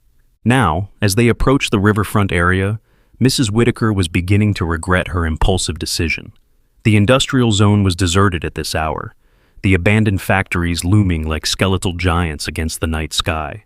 "Are you sure this is where we need to be, dear?" she asked nervously, slowing her car to a crawl as they passed darkened buildings. Liam nodded, his attention focused on Luna, who sat alertly in the back seat, her nose pressed against the window. "Luna says we're getting close. The smell is stronger." Mrs. Whitaker clutched the steering wheel tighter, wondering if she should turn around and take the boy home before they found themselves in real danger. But before she could act on the thought, Luna began to whine urgently, her entire body quivering with excitement or fear. "Stop here!" Liam cried. "Luna says this is it!" Mrs. Whitaker braked sharply, peering through the windshield at the building Liam was pointing toward. It was an old fish processing plant, long abandoned according to the faded signage, with boarded windows and a padlocked gate across the entrance to the loading dock. And there, barely visible in the dim moonlight, was a door painted a dull, peeling red. "Liam, I don't think we should," Mrs. Whitaker began, but the boy was already scrambling out of the car, Luna close behind him. "Wait in the car," he called over his shoulder. "We'll be right back." "Liam Carter, you get back here this instant," Mrs. Whitaker shouted, fumbling with her seatbelt. But boy and dog had already disappeared into the shadows beside the building, searching for a way inside. With a frustrated huff, the elderly woman reached for her cell phone. Enough was enough. She needed to call the police. But as she dialed, a sudden barking from within the building froze her fingers over the keypad. That wasn't Luna's bark. It was higher pitched, more frantic, and it was answered immediately by a chorus of other barks and whines. There really were dogs inside. Within the abandoned factory, Liam and Luna moved cautiously through the darkness, guided by the sounds of distressed animals and Luna's seemingly unerring sense of direction. They had found a broken window near a ground level, just large enough for a small boy and a thin dog to squeeze through. "This way," Liam whispered, following Luna's lead. The German Shepherd moved with newfound strength, her earlier weakness forgotten in the urgency of their mission. The barking grew louder as they approached a heavy door at the end of a long corridor. Light spilled from beneath it, the first sign that the supposedly abandoned building wasn't as deserted as it appeared. Luna growled low in her throat, hackles rising as they neared the door. "Shh," Liam soothed, placing a calming hand on her back. "We have to be quiet, or the bad people might hear us." He pressed his ear against the door, listening intently. The sounds of whimpering and occasional barks were clear now, along with a mechanical humming that must have been the generator Detective Wilson had speculated about. Taking a deep breath, Liam turned the handle. To his surprise, the door opened easily, revealing a scene that would haunt him for years to come. The large room had once been part of the fish processing operation, with drainage channels still visible in the concrete floor. But now it housed rows of metal cages, each containing at least one dog. Some were large breeds, others small, but all showed signs of neglect or injury. In the center of the room stood several tables with medical equipment, not the healing kind that Dr. Martinez used, but tools intended for experimental procedures. It was a dog-fighting operation, combined with an illegal breeding and training facility. Luna growled again, louder this time, her eyes fixed on a small cage in the corner, where a tiny puppy lay motionless except for the shallow rise and fall of its chest. "That's her," Liam whispered, "the sick one you told me about." He started toward the cage, but Luna suddenly stiffened, her ears pricking forward. A second later, Liam heard it too, footsteps approaching from an adjoining room. Before they could retreat, the door on the opposite side of the room swung open. A burly man entered, stopping short at the sight of a small boy and a German Shepherd standing amid his illegal operation. "What the hell?" he growled, reaching behind his back, presumably for a weapon. Luna reacted instantly, placing herself between Liam and the threat, her teeth bared in a snarl that belied her still recovering condition. The man hesitated, clearly not expecting to face an aggressive dog. That moment of hesitation proved critical. From somewhere outside, a police siren wailed, followed by the sound of vehicles screeching to a halt. "Police! Open up!" came a shout, accompanied by heavy pounding on the building's main entrance. The man swore, his gaze darting between Liam, the door, and the caged dogs, evidence of his criminal enterprise. Before he could decide on a course of action, Luna lunged forward, her weakened state forgotten in the rush of protective instinct. Her teeth clamped around the man's arm, sending him crashing to the floor with a howl of pain. Seconds later, the room filled with police officers, Detective Wilson in the lead. His eyes widened at the sight of Liam standing amid the cages, Luna still growling over the prone form of the operation's caretaker. "Liam!" he exclaimed, holstering his weapon as he rushed forward. "Are you all right?" Liam nodded, seemingly unfazed by the chaos around him. "I told you the dogs needed help," he said simply, "especially her." He pointed to the cage containing the motionless puppy. While other officers secured the suspect and began documenting the scene, Detective Wilson knelt beside the puppy's cage, his expression grim as he assessed its condition. "This one needs immediate veterinary care," he announced, carefully opening the cage and lifting the tiny creature. "All of them do, but this one might not make it without treatment." "Call Dr. Martinez," Liam suggested, now at his side. "She'll help." Outside, more police cars had arrived, along with animal control vehicles summoned to transport the rescued dogs. Mrs. Whitaker, who had made the initial 911 call that brought the police to the scene, was giving her statement to an officer, her earlier concern for her own judgment now transformed into righteous indignation at what had been discovered. "If it weren't for that boy and his dog," she declared firmly, "these poor creatures would have continued suffering. Someone should give him a medal." Daniel, who had been part of the search team that converged on the location after Mrs. Whitaker's call, was less enthusiastic. His relief at finding Liam safe was tempered by anger at his son's reckless behavior. "Do you have any idea how dangerous that was?" he demanded, after pulling Liam into a fierce hug. "You could have been hurt, or worse." "But Luna knew what to do," Liam explained, as if that justified everything. "And the puppy would have died if we waited." Daniel struggled to maintain his stern expression in the face of his son's unshakable conviction. "That doesn't excuse sneaking out in the middle of the night. You should have told us about Mrs. Whitaker. We could have called Detective Wilson together." "You didn't believe me," Liam reminded him quietly. "Not until it was almost too late for Luna. I couldn't let that happen again." The simple truth of the statement left Daniel momentarily speechless. By dawn, the full extent of the operation had been uncovered. 23 dogs in total had been rescued, many bearing scars from fighting or breeding under inhumane conditions. The puppy Liam had specifically mentioned, a small pit bull mix, was indeed critically ill, suffering from parvovirus and severe malnutrition. Dr. Martinez, roused from sleep by Detective Wilson's urgent call, had arrived to provide emergency care until the animals could be transported to proper facilities. Her face, normally composed and professional, showed shock as she took in the conditions. "This is one of the worst cases of organized animal abuse I've seen," she told reporters who had gathered at the scene, alerted by police scanners. Without the tip that led police here, many of these animals wouldn't have survived another week. The tip, of course, had come through Luna, a fact that was quickly becoming impossible to deny. How else could Liam have known not only about the illegal operation, but the specific location and the critically ill puppy? As the morning progressed and the rescued dogs were transported to various shelters and veterinary facilities, Luna stayed close to Liam, seemingly exhausted now that their mission was complete. The burst of strength that had carried her through the night's events had faded, leaving her once again dependent on the boy's support. "We should get her home," Olivia suggested gently, having arrived at the scene shortly after receiving word that Liam was safe. "She's pushed herself too hard tonight." Liam nodded, his own adrenaline fading as the excitement died down. "She did it to save the others," he explained, his voice heavy with fatigue. "She knew what it was like to be trapped and afraid." As they prepared to leave, Detective Wilson approached, his expression thoughtful. "Liam, I owe you an apology," he said, crouching to the boy's level. "I should have taken your concerns more seriously. Liam shrugged, accepting the apology without comment. What I still don't understand, the detective continued carefully, is how you knew. Not just about the dogs, but the exact location. Even Luna couldn't have known that without having been there before. Liam glanced down at Luna, who gazed back at him with those intelligent eyes that seemed to hold secrets beyond human understanding. She didn't know the building, Liam explained finally. She knew the smells and sounds, and she could feel the other dog's pain, especially the puppies. He hesitated, then added, "It's like what happened when she was in the wall. Sometimes pain is so strong it can reach out to others who felt the same thing." Detective Wilson nodded slowly, not fully comprehending, but accepting that some mysteries defied conventional explanation. "Well, whatever the explanation, you've done something remarkable tonight," he said, rising to his feet. "Those dogs owe you and Luna their lives."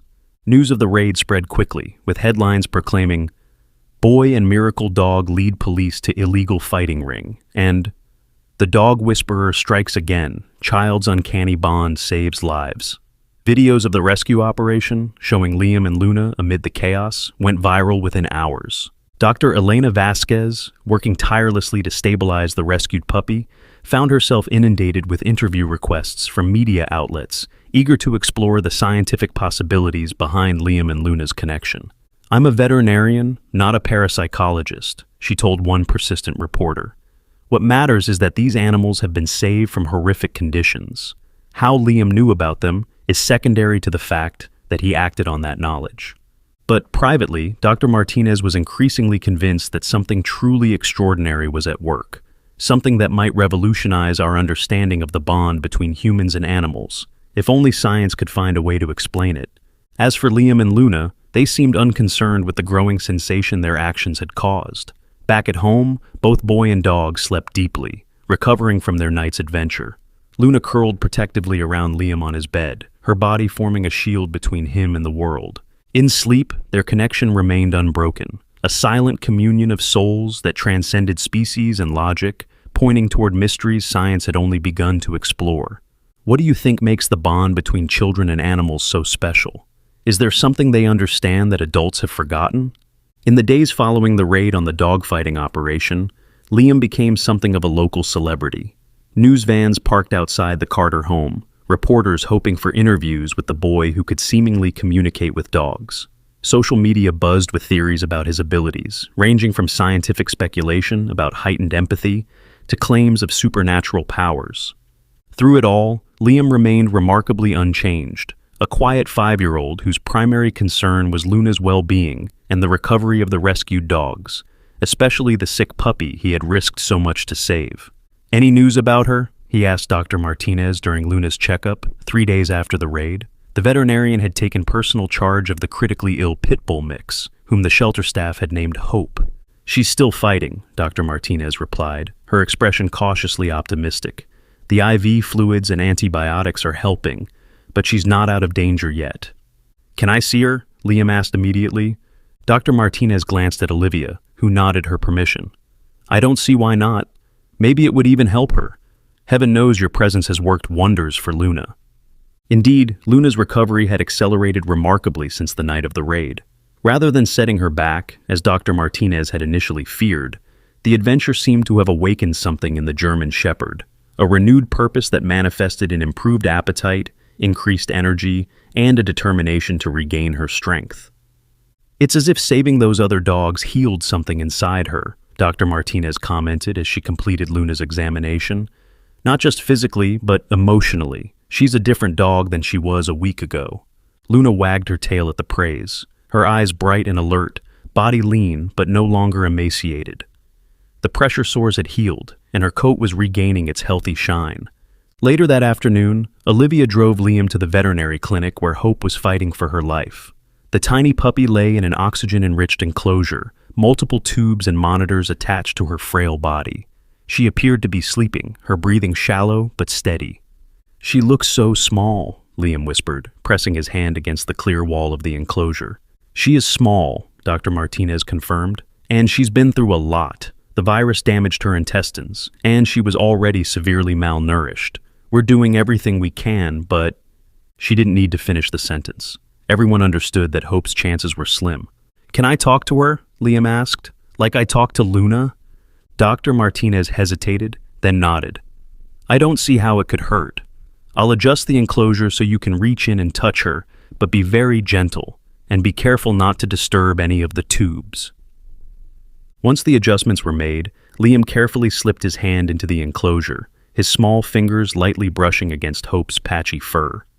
The puppy's eyes remained closed, but Liam leaned close to the opening, whispering words too soft for anyone else to hear. Olivia and Dr. Martinez watched in silence, neither willing to interrupt whatever communication might be taking place. After several minutes, Liam withdrew his hand and straightened up, his expression solemn. She's really tired, he reported, but she says thank you for saving her. Dr. Martinez blinked, startled by the matter-of-fact statement. Did she tell you anything else? Liam nodded. She said there was a little girl at the bad place sometimes.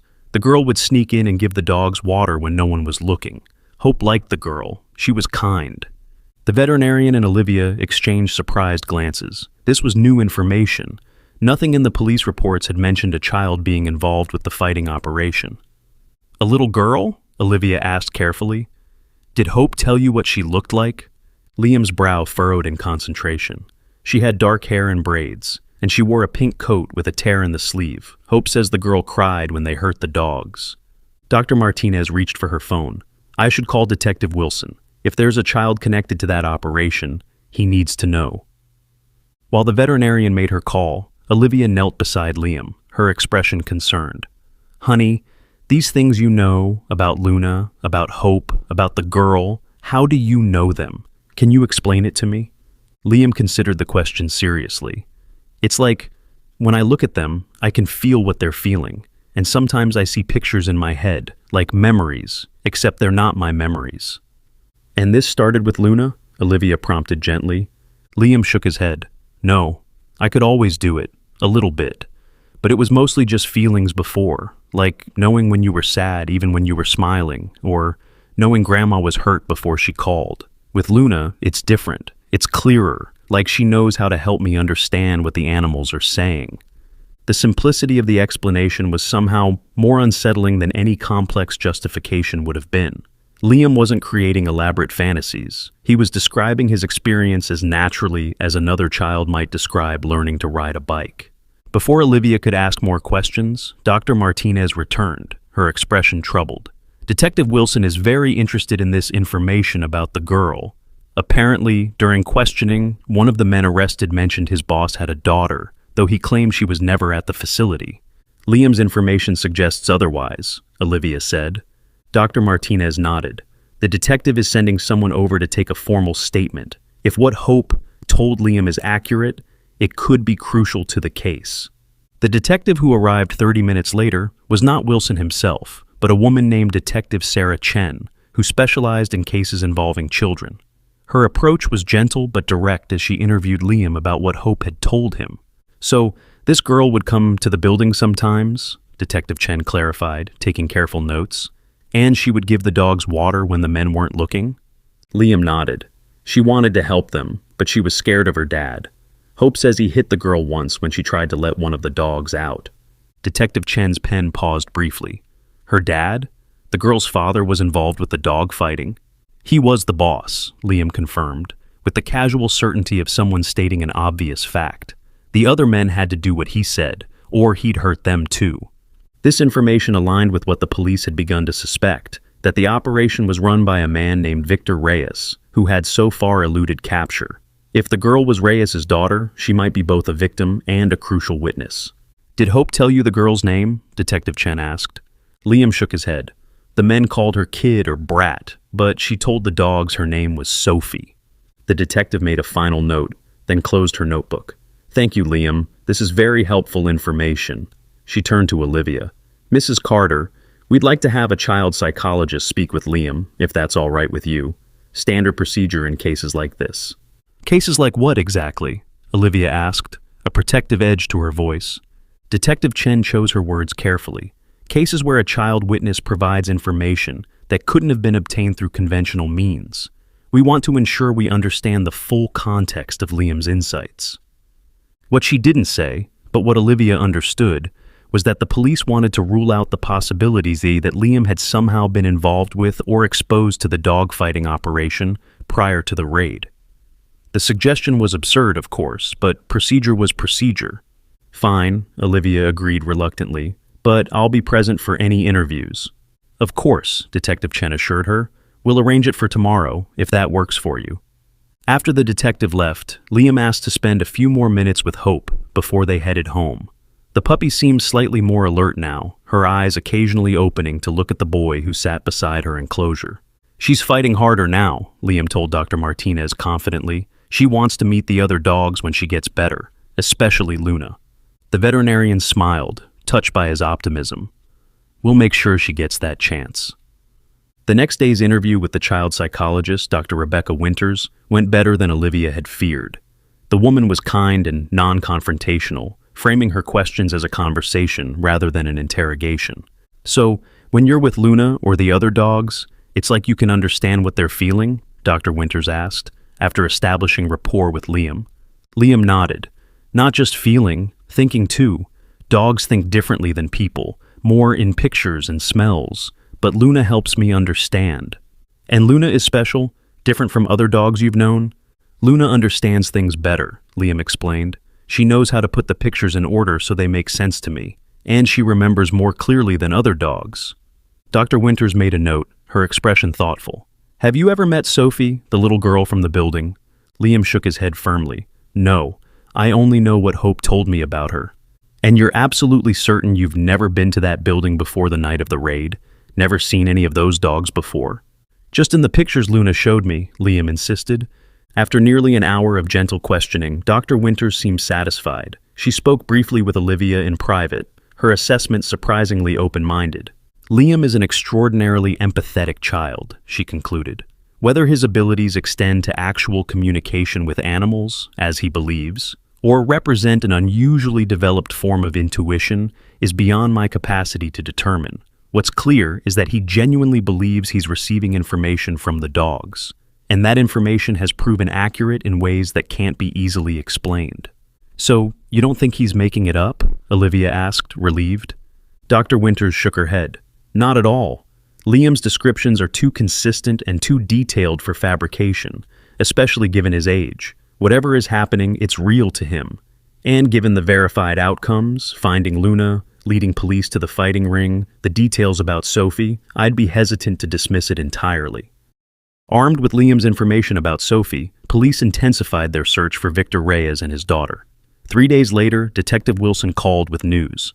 A school in a neighboring county had identified a student matching Sophie's description, 8-year-old Sophie Reyes, who had been absent from school since the raid. We've put out an Amber Alert, he informed Daniel and Olivia. If Reyes is on the run with his daughter, we need to find them quickly. Based on what we've learned about him, Sophie could be in danger. Liam, overhearing the conversation, immediately sought out Luna. The German Shepherd had been dozing in her favorite spot by the window, but came alert at Liam's approach. Luna, he whispered urgently, the police can't find Sophie. The bad man took her away. Can you help? That night, Liam had the first of what would become a series of vivid dreams.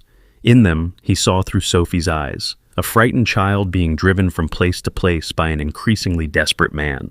She was hungry and scared, sleeping in motel rooms while her father made angry phone calls in hushed tones. When Liam told his parents about the dreams the next morning, they were unsure how to respond. The line between his extraordinary intuition and ordinary childhood imagination had become increasingly blurred. Did you see anything that might help the police find her? Daniel asked cautiously, not wanting to encourage what might be fantasy, but also unwilling to dismiss it entirely after everything that had happened. There was a sign, Liam said, his face scrunched in concentration, blue with white letters. It said, "Welcome to Pine Grove." Daniel made the call to Detective Wilson, feeling slightly foolish as he relayed the information. To his surprise, the detective took it seriously. Pine Grove is about 2 hours north of here, Wilson confirmed. Small town, easily overlooked. I'll alert the local authorities to be on the lookout for Reyes and his daughter. Later that day, Hope took a turn for the better. Her fever broke, and she began accepting small amounts of food on her own, progress that Dr. Martinez described as cautiously promising. She's not out of the woods yet, the veterinarian warned when Liam visited, but she's showing fight I didn't expect to see. She wants to meet Sophie, Liam explained, gently stroking the puppy's head through the opening in her enclosure. Hope says Sophie promised to take care of her if she ever got free from the bad place. Dr. Martinez's expression softened. Well, she's certainly free now, thanks to you and Luna. Meanwhile, Luna's recovery had progressed to the point where Dr. Martinez declared her ready for short walks outside. The first time Liam attached a leash to her collar and led her down the driveway, past the few remaining news vans, was a moment of quiet triumph for both of them. "See, I told you you'd get better," Liam said proudly, as Luna trotted beside him, her gait steady, if still somewhat cautious. Luna's response was a gentle nudge of her head against his side, physical communication that needed no translation. Their short walks soon became a daily routine, gradually extending in length as Luna's strength returned. During these outings, Liam continued to have what he described as conversations with Luna, exchanges that seemed to involve more than just a boy talking to his dog. "Luna says Hope is getting stronger every day," he reported to his parents after one such walk, "and she says the police are getting closer to finding Sophie." Sure enough, the following morning, Detective Wilson called with news. Victor Reyes had been spotted in Pine Grove, attempting to withdraw money from an ATM. Local police were conducting a search of all motels and rental properties in the area. "If we find them, it will be largely thanks to Liam," the detective admitted. "I don't pretend to understand how he knows these things, but I've learned not to dismiss them." That evening, as Liam and Luna returned from their walk, a police car pulled up in front of the house. Detective Wilson stepped out, accompanied by a female officer, and, to everyone's surprise, a small girl with dark braids wearing a pink coat with a torn sleeve. "Sophie!" Liam exclaimed, recognizing her instantly, despite never having seen her before. The girl looked at him curiously, then at Luna, her eyes widening in recognition. "You found the shepherd," she said softly. "From the bad place." Detective Wilson explained that Reyes had been apprehended trying to cross the Canadian border, with Sophie in the car. The girl was temporarily in police custody, while arrangements were made with child services and her mother, who lived in another state. She asked about the dogs, Wilson said. Specifically, she wanted to know if a puppy had survived, a pit bull mix she'd been trying to help. "I thought maybe seeing Luna and meeting Liam might help her feel more secure." Sophie approached Luna cautiously, her hand extended palm down the way one should greet an unfamiliar dog. Luna sniffed her fingers, then gently licked them, her tail wagging in recognition. "She remembers you," Liam said. "She says thank you for the water you gave her." Sophie's eyes widened. "You can talk to dogs?" Liam shrugged. "Kind of. Mostly I understand what they're feeling, and sometimes they show me pictures in my head." The simplicity of the explanation seemed to satisfy Sophie, who accepted it with the unquestioning belief that children often show toward the extraordinary. "Is Hope okay?" she asked anxiously. "The little puppy, she was really sick when my dad made us leave." "She's getting better," Liam assured her. "Dr. Martinez is taking really good care of her. Do you want to see her?" After a quick call to the clinic, arrangements were made for Sophie to visit Hope before she had to leave with the social worker, who was waiting to take her to a temporary foster home.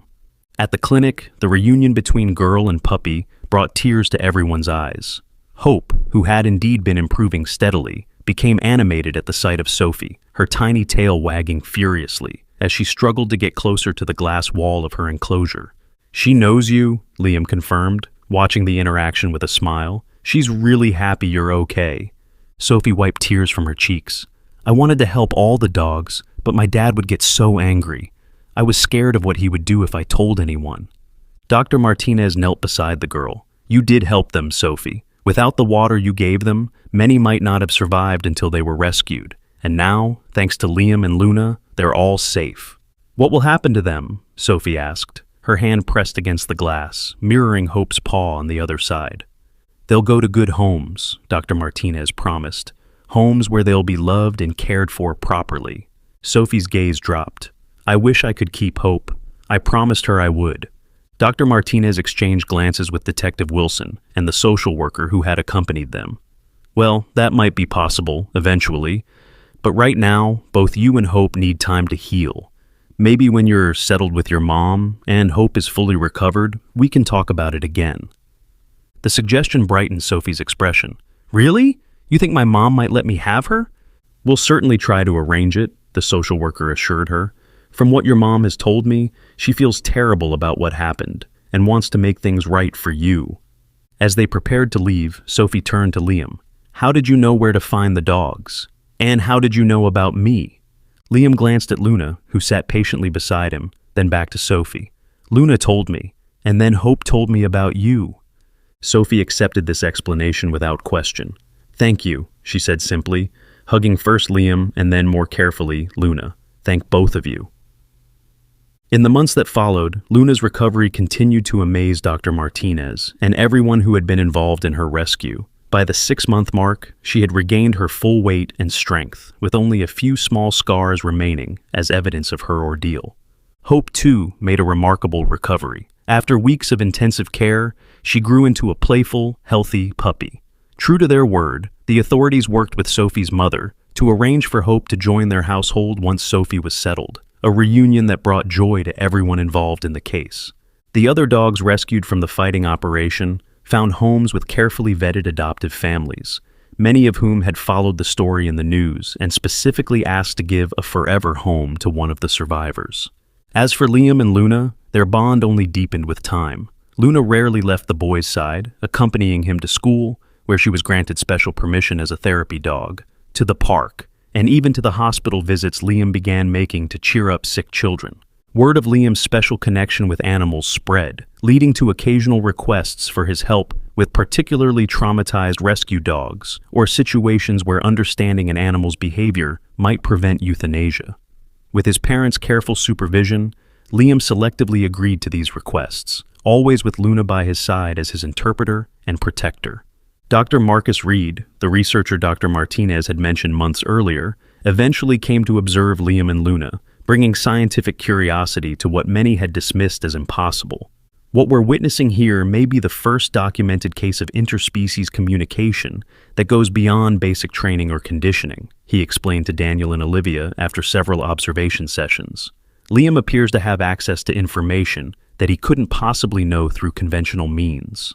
But how? Daniel asked, still seeking the logical explanation that had eluded them since Liam first heard Luna's cries through the wall. Dr. Reed smiled. "That's the question, isn't it? Science doesn't yet have the answer, but perhaps Liam does in his own way." When asked about his abilities, Liam's explanation remained consistent. "Luna helped me learn how to listen, not just with my ears, but with my heart. Everyone can do it, really. Most people just forget how." On the anniversary of Luna's rescue, the Carter family held a small celebration in their backyard. Dr. Martinez attended, as did Detective Wilson and Sophie with Hope, now a healthy, playful young dog. Local news covered the event, marveling at the transformation of the once skeletal German Shepherd into the vibrant, confident dog who never strayed far from Liam's side.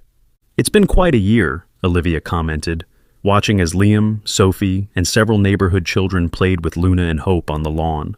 "Sometimes I still can't believe everything that's happened." "Believe it," Dr. Martinez said with a smile. "I've seen a lot in my career, but nothing like the bond between Liam and Luna. They saved each other in ways we're only beginning to understand." Later, as the sun began to set and guests departed, Liam sat on the porch steps with Luna beside him, her head resting contentedly on his lap. In the soft glow of twilight, boy and dog sat in comfortable silence. No words needed for the communication that flowed effortlessly between them. "You found me too, you know," Liam whispered finally, stroking Luna's ears. "We saved each other." Luna's tail thumped against the wooden step, her dark eyes fixed on the boy's face with an intelligence and understanding that transcended species. In that quiet moment, the miracle of their connection was as clear and undeniable as the bond of love between them. A reminder that sometimes the most profound truths are the ones we feel rather than explain. Has an animal ever saved you in an unexpected way? Share your story in the comments. And if this miracle story touched your heart, please like, share, and subscribe for more inspiring real-life stories that remind us of the incredible bonds between humans and animals.